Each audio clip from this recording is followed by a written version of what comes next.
quelqu'un qui ne serait pas familier de l'Évangile et qui viendrait d'entendre ce récit pourrait prendre Jésus pour un bon manager commercial.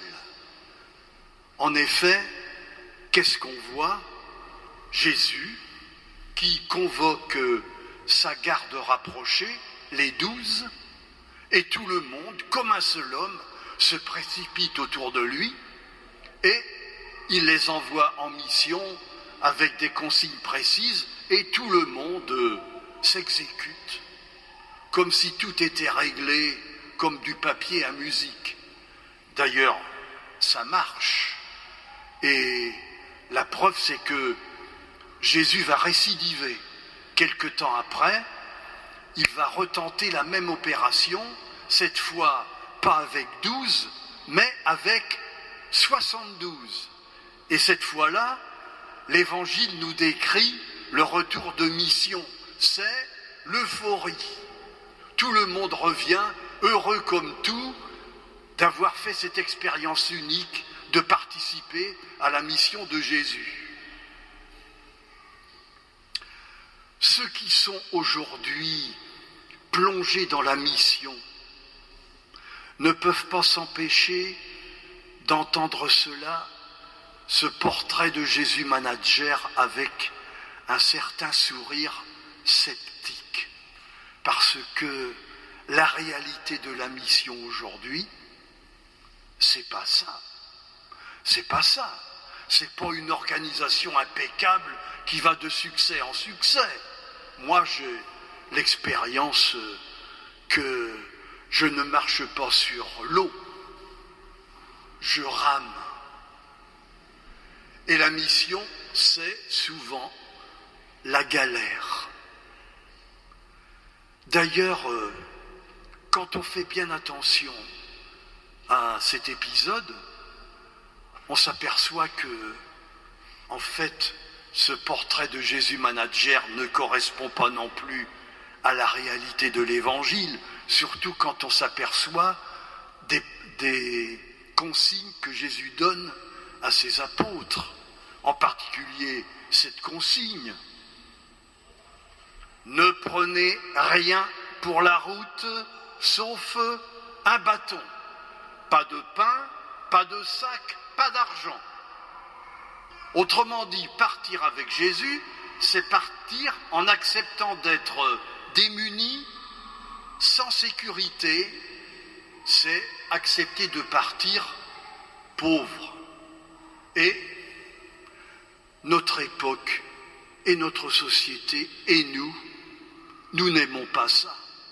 Nous voulons bien partir à l'aventure, mais avec un équipement impeccable qui est prévu pour faire face à toutes les situations. Je me suis demandé pourquoi Jésus tenait tant à ce que sa mission se passe dans la simplicité, la modestie, presque la fragilité.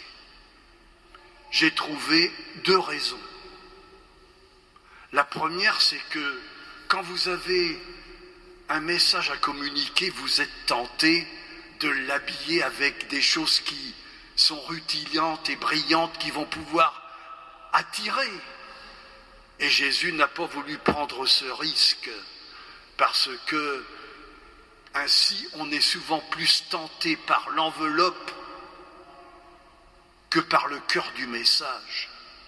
Et puis il y a une deuxième raison, c'est que Jésus, lui, dans sa mission, a pris appui sur son Père. C'est saint Paul qui nous explique bien cela. Il écrit un jour aux chrétiens de Corinthe: ce trésor de la foi, nous le portons dans des vases d'argile fragiles, pour qu'on s'aperçoive bien que cette force extraordinaire ne vient pas de nous, mais de Dieu. Ça ne veut pas dire qu'on part la fleur au fusil dans l'insouciance. Non, d'ailleurs, saint Paul précise toujours aux Corinthiens qu'il lui arrive souvent d'être dans la détresse, mais pas angoissé, d'être terrassé, mais jamais anéanti. Au fond, je comprends que participer à la mission de Jésus demande malgré tout un retournement. Ça s'appelle la conversion. Jésus lui-même a été tenté dans son ministère de procéder par spectaculaire. Il a été tenté ainsi d'agir par coup de force. Je pense à la multiplication des pains qui va nous occuper ces dimanches qui viennent. Mais il a résisté à ça. Lui, il a résisté, mais pas l'Église. L'Église, tout au cours de son histoire, a cédé à cette tentation pour être plus forte, de s'allier à des puissances politiques, économiques, financières, même parfois corrompues. Jésus leur prescrivit de ne rien emporter pour la route. Cette consigne peut faire peur, mais paradoxalement, il nous montre que pour être dans la mission de Jésus, n'importe qui peut participer. Même, vous avez entendu, Amos, qui était quoi?